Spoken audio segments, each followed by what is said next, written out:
It's another Manly Monday, and this Manly Monday, we're talking about the grift in the manosphere. And I just came up with that topic right now. I struggled with this topic because I didn't want the suggestion that everyone who is concerned about men's issues is somehow bad or a grifter. I think that's a big problem with this discussion and how it makes vulnerable men more vulnerable to the grift that is in the manosphere. And the formula that I'm talking about is as follows. Someone online insists some ill has befallen men, usually because of feminism, or that women are somehow using them, or that they somehow lack some skill or secret knowledge, and so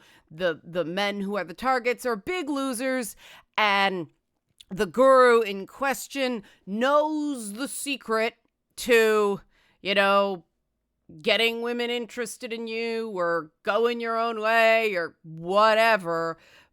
But the cycle begins when you feel temporarily heard and understood, and so you buy in, but you don't actually feel significantly happier or like you're getting very far.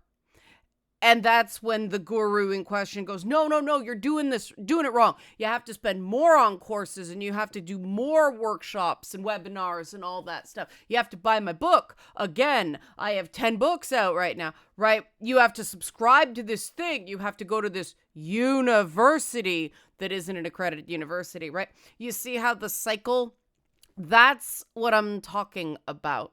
Not self-help books that everybody sort of knows what they are, a cycle that creates a dependency between the target and the person running the grift. So anybody that claims I'm talking about any more than that, you're either not paying attention or you had an emotional knee jerk like a bunch of y'all did last week and you ended up looking pretty silly. So don't do that again this week. Instead, help support this channel. Become a monthly patron, patreon.com/Leanna K, or buy a one-time Leanna Care session for someone who can use it but can't afford it, where I work through a lot of these issues with fellers. Coffee.com/Leanna K. Obviously, I'm avoiding any talk of the U.S. election. I just don't think everybody's done. They're tired. They're fed up. I'm not doing that. So let's talk first about the easy target that is feminism, because that seems to be a big buzzword to lure men into opportunistic environments. Because if you're a guy over the age of 12 to 15, you've probably had a bad experience with a feminist, or more than one.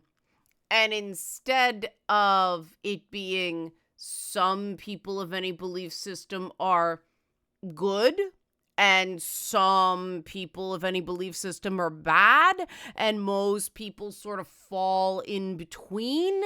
No, it becomes the feminism that's the problem, not the shitty human using feminist principles to continue to be a shitty human instead of using things to, be a better person.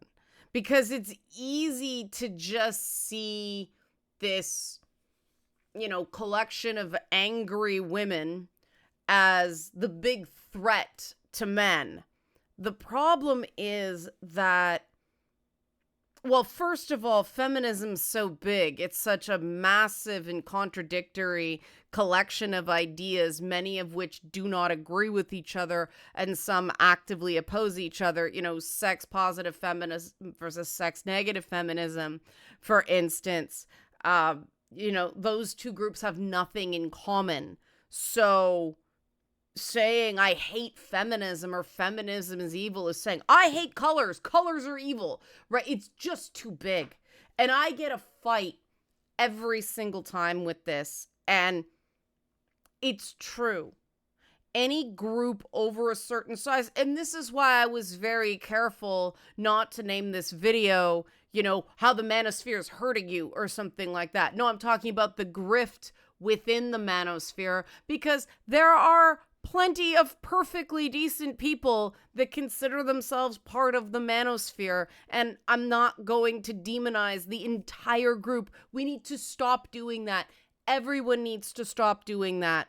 If people have beliefs, all right, I don't have to agree with those beliefs if you're a decent person, right? I may just have to not talk to you about certain topics. And the thing that gets me every time manosphere grifters, I mean, this is beyond manosphere grifters. Not every person who has these views is a grifter, but when you start talking about the greatest hits of sort of the men's rights movement, most of them predate feminism. Now, you'd think that if feminism created these problems, and we wouldn't have seen them before the advent of most of the whole men's liberation or men's consciousness movement started in the 1970s. So it was second wave feminism that really created the backlash, although there was plenty of backlash to first wave feminism, suffrage primarily, but this stuff came out of a reaction to the second wave. But the greatest hits of the men's rights movement and the manosphere more broadly are things like male disposability, access to kids, denial of male sexual assault victims, even things like men's emotional suppression, more women going to college, right? Most of these, I mean, the last two, well, women going to college is the only one that's new, is the only one that started rising in the 1960s and has continued rising to this day. It is true that more women go to college than men. Women have more college debt than men, and it particularly affects Black and brown women. Men have more credit card debt than women. Men have more debt overall because of the credit card debt. But women, based on the data, it was from June 2024. Yes. Women hold 64% of all student loan debt. The latest data, and this is during COVID, so who knows? Because the latest data we have is 2019 to 2020. Yeah, it takes government this long to crunch numbers, but 49% of women undergrads take out student loans. Only 42% of men in undergraduate programs take out student loans. Women take an additional 2 years on average to pay off student loans. Black women have the highest amount of debt. So is this a good thing that, is this somehow failing men that more women are going to college than men are? That's not as cut and dried because the trades aren't counted in college. So we do have issues with men. I'll get to that at the end of the video, but that's the only one that appeared more women going to college than men after the rise of second wave feminism. Everything else, male disposability, problems with access to children, denial of male sexual assault victims, and emotional suppression of men and in men, all of that definitely predates second wave feminism. A lot of it predates first wave feminism. Male only conscription, which is a big part of male disposability, and the idea of save the women and children first goes way back. I mean, that was a big thing with the Titanic, right? That was not created by feminism. That predates feminism. A lot of feminists don't like that either, and that doesn't mean you have to like feminism. This video is not about converting anybody to feminism. I don't believe in that. I don't recommend it. Feminist activism is an increasingly shitty place. It eats its own. Stay out of it, please. I wish I did. But the problem is that the triangulation that happens, and I mean the whole way the Grifters in the Manosphere rope people in with convincing them feminism is the disease, they have the cure. This is what I'm going for, right? If most of these problems predate feminism, then the central premise that feminism is the problem is fundamentally wrong. And not only do people waste a lot of time going down an anti-feminist rabbit hole, they're parted with, a lot of money, and they end up getting increasingly isolated because they get increasingly, loud in their viewpoints, and people don't want to be around them because anybody that knows history knows that, for God's sakes, you go back to like feudalism, and feudal lords expected men to show up for armies, right? Feminism didn't create that. That's back to, you don't get more patriarchal than the feudal era, right? You don't. This is before women could vote. This was back when rape was a property crime. More on that in a bit. But men were expected to fight. Women weren't. Why? Because women were seen as too weak to fight. It's not, women have some protected status in society. And it certainly wasn't because, we have more women, then we have more babies. We're way, way into culturally enforced monogamy in the feudal era. It was like as religious as religion got, right? In the West. We're not talking some, halcyon days of yore that didn't exist when love was free, and that was the 60s. By the way, if you like women being more, and this is one of the things that the manosphere is split on. Some guys in the manosphere, especially the grifters, like, you don't want those sluts, right? Women should be modest. But then you got others who are like, feminism is why you can't get laid. It's split. They're targeting specific, and some of them do both, which is the real mark of a grifter.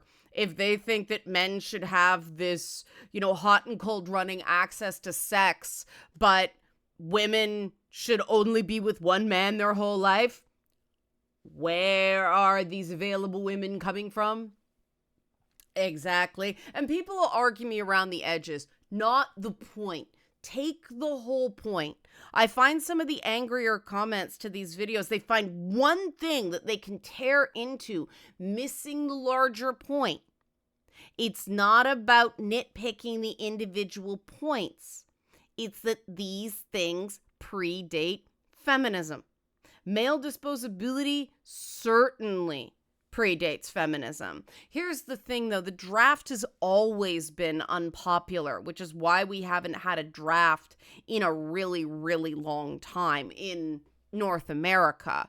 And then places that have compulsory military service, they're mixed. Some are men only. Some are some form of community service requirement for people. That's even coming in here as opposed to compulsory military service.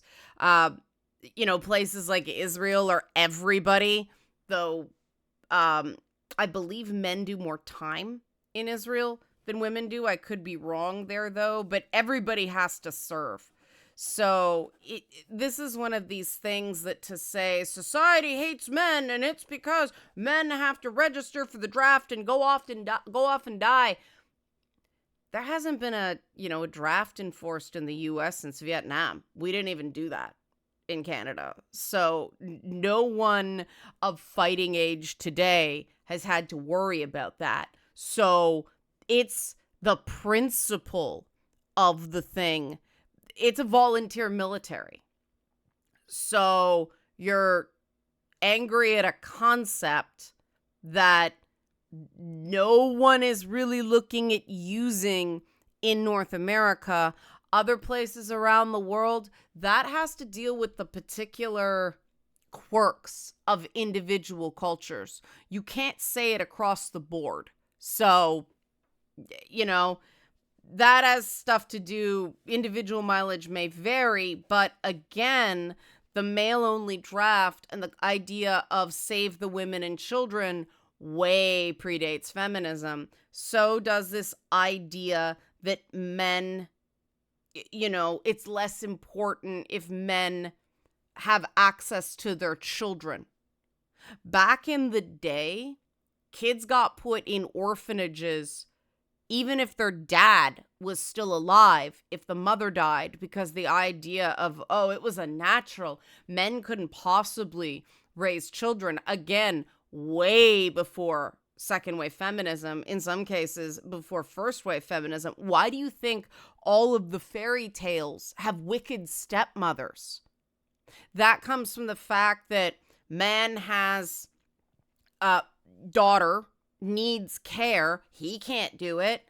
This woman has daughters, needs a man to provide. It's a quickie marriage. They don't necessarily vet each other all that great. And you notice how the men in those stories tend to either be completely not there or checked out? Yep. The domestic sphere of raising children was just not a place for men.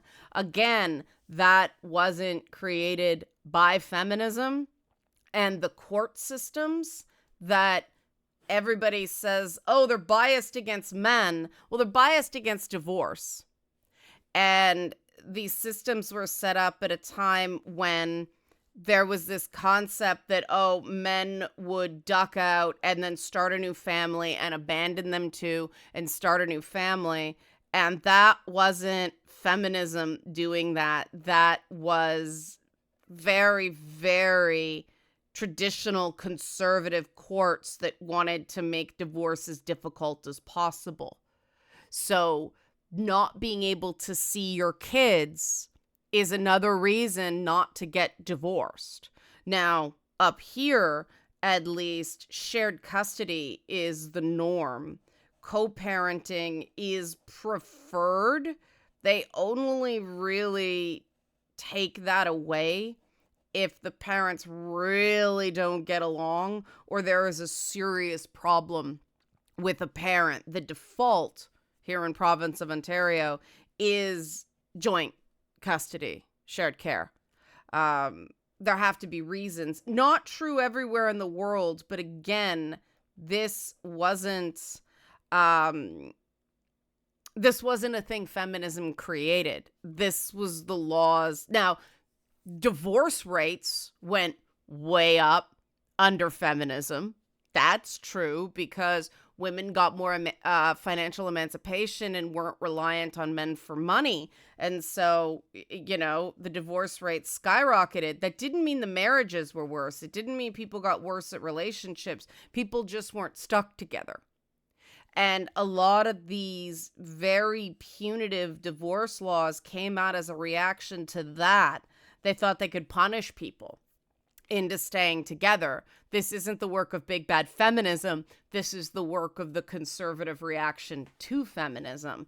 Manosphere doesn't tell you that, right? Certainly not the grifters, because they want to keep you angry, frightened, self-loathing, and off balance. Denial of male sexual assault victims, again, this goes back to the fact that until the 1990s, rape was something only a man could do to a woman, because rape was really only a problem back in the day because it made a woman, less desirable for marriage. The idea of violated or sullied or destroyed is based on that.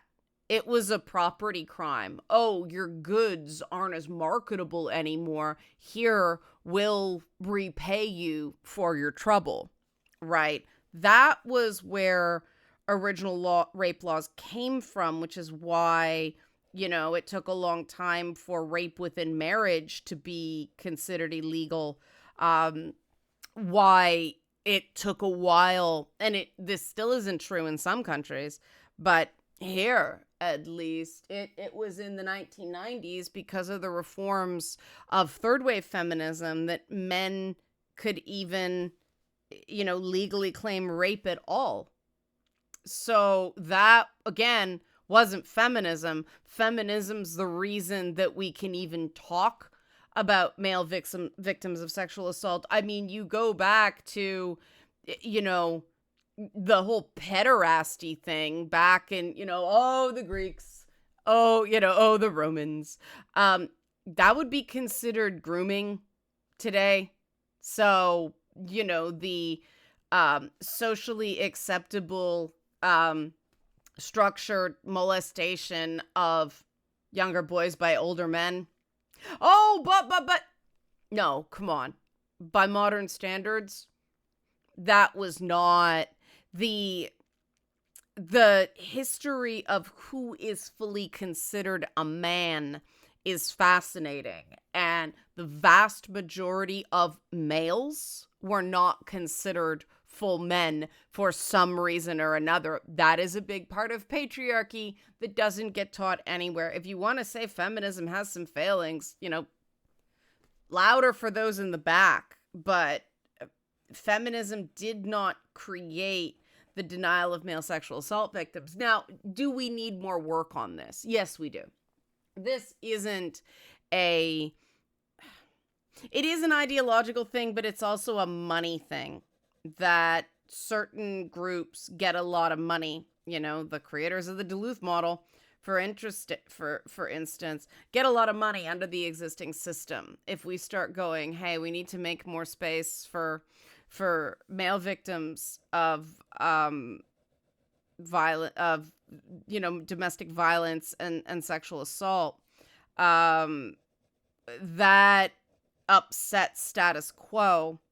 But keep in mind as well of what women's shelters are designed to do, right? They don't prevent abuse. They don't. They only kick in after the abuse has happened, after it gets so bad. The purpose of women's shelters is, again, a holdover and a response to the reality that women, especially women with children, are often trapped in abusive relationships for financial reasons. Now, that doesn't mean some men aren't too. Of course they are. There are just much larger numbers of women, especially around the world, that have to stay in abusive situations. They can't leave because of financial reasons. That's what women's shelters are about. They're homeless shelters for women. That's what they are. And they're not, some of them are very nice places. Some of them treat the women like shit.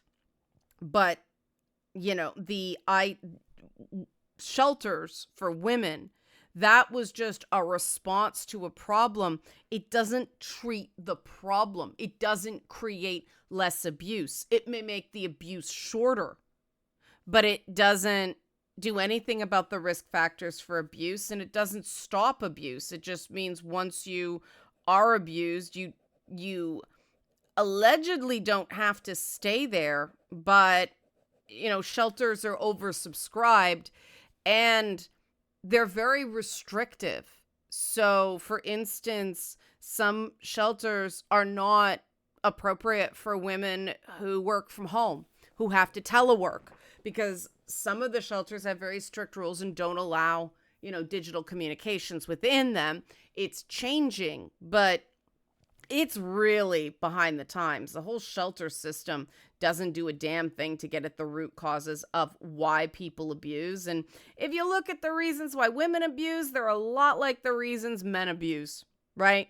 And the reason we're seeing more and more women abusing men and men talking about it is because women have more financial power in the world now, which means, more men are stuck in bad situations because of, finances. There's a singles tax right now. But that doesn't mean that feminism created a denial of male sexual assault victims.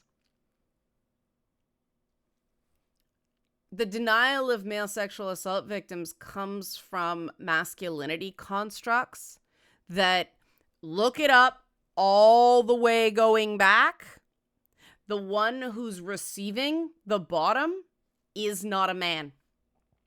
Tons of cultures, the Norse were sort of the most overt on the books about it, or we just talk about it more, but the Greeks did this. Most of these cultures, the bottom had to be some not man, or it was, or you weren't a man anymore. That act took away your status as a man. That's why we deny it, because it's better to hide it traditionally than to not be a man anymore. Feminism didn't create that. If anything, feminism just left a big part out of the shame component of sexual abuse, just because, well, it wasn't talked about because it was so shameful. But feminism did not create the knee-jerk need to deny that men can get sexually abused. People immediately jump to men, abusing boys, or, some sort of male-on-male assault. And so we don't even get into women who abuse men, who force men to do things sexually that they don't want to do, because first of all, it's a minority of a minority. Second of all, it's all this masculine bullshit, all this, men always want it, that kind of stuff. That kind of hypersexuality that goes hand in hand with hypermasculinity, that's promoted by a lot of the grifters in the manosphere, the ones that are really, really focused on getting sex, right? Teaching you how to get women into bed. There's less of it in the more Christian informed stuff, though there is still a big vein of men are dangerous. Any man who's honest will tell you he's dangerous in that sphere. And that's a big part of the emotional suppression of men. And so that goes all the way back to the Bible. That all these prohibitions, there's a reason the Bible's written with so many, male pronouns. It was primarily about restricting men's behavior. Because again, women were property, so they were controlled by somebody. Men were the only full people in society. Therefore, they had to be controlled. They had to deny their nature. They had to, withhold, resist, all that stuff. And then we got into the world wars, and a lot changed. A lot more PTSD, but also the whole just we don't talk as much about the way women suppress emotions, and it definitely affects men differently, and it's worth talking about it.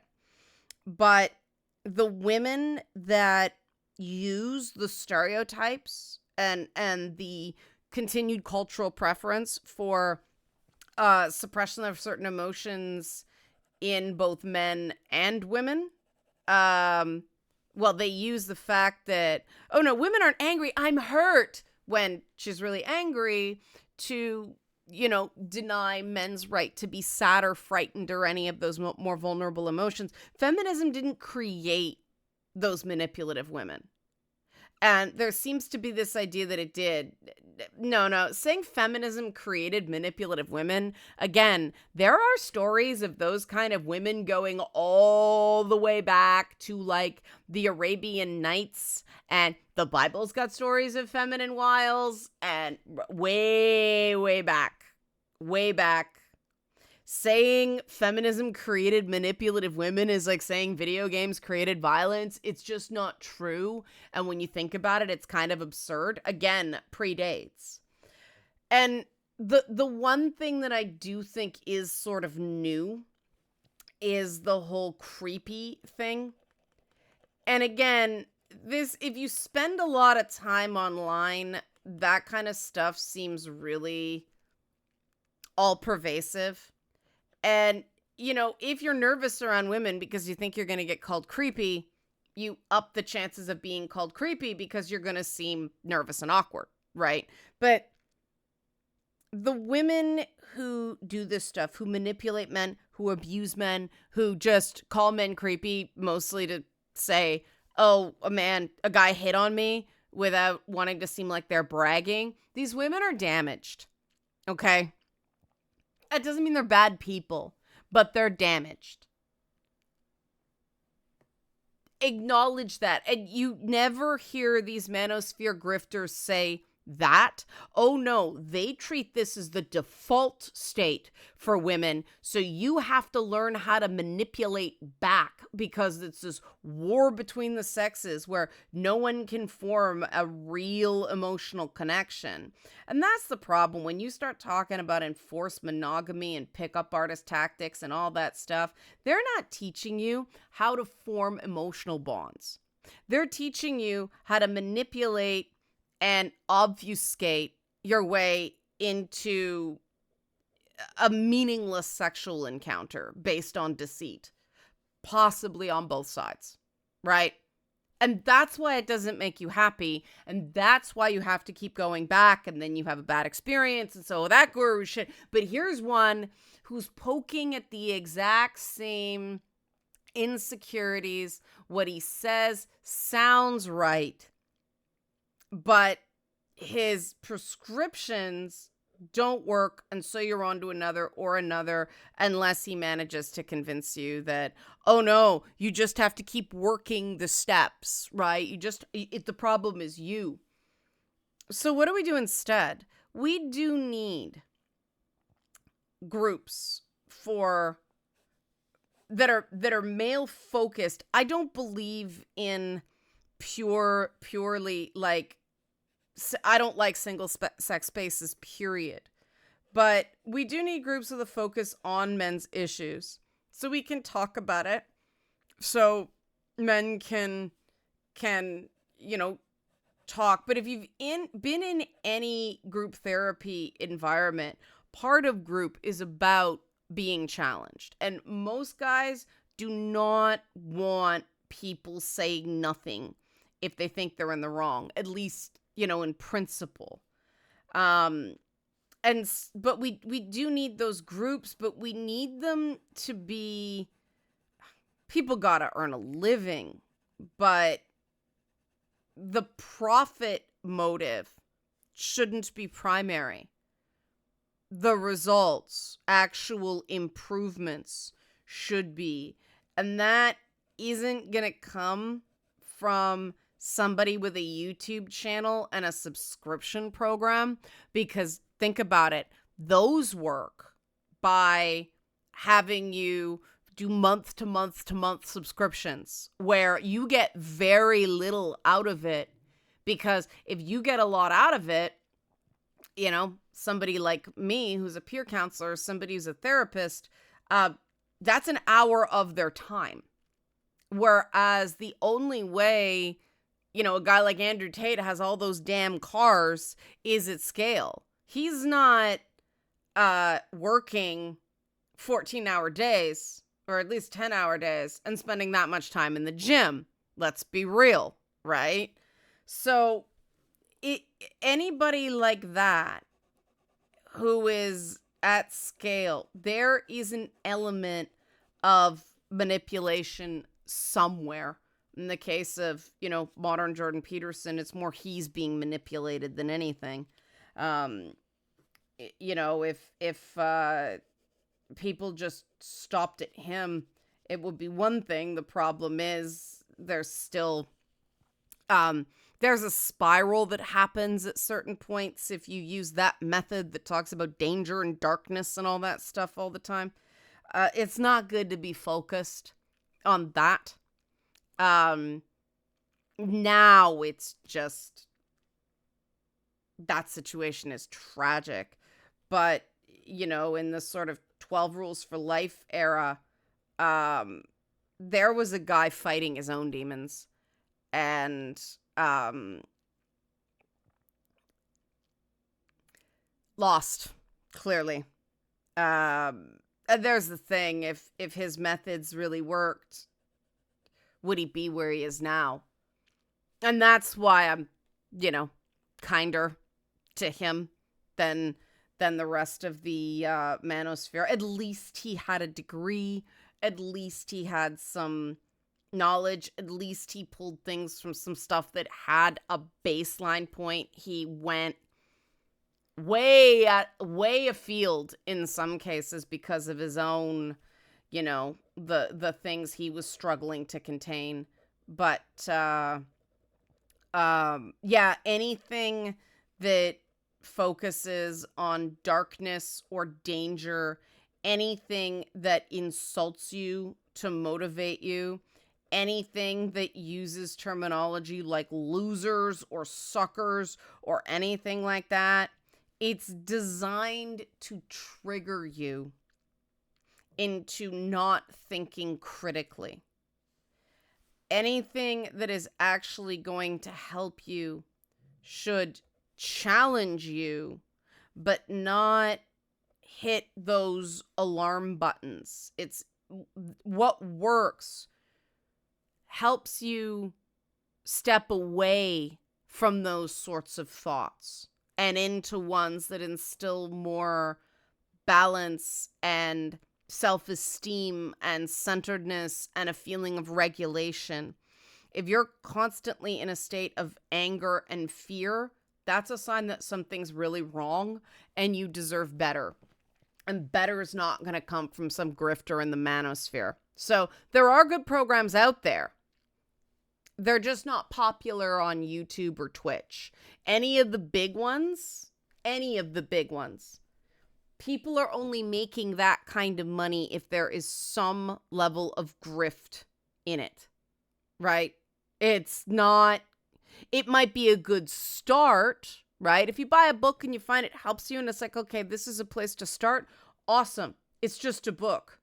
You're not spending $5,000, $10,000, $20,000 on courses, right? But work is individual. It can't be done at scale.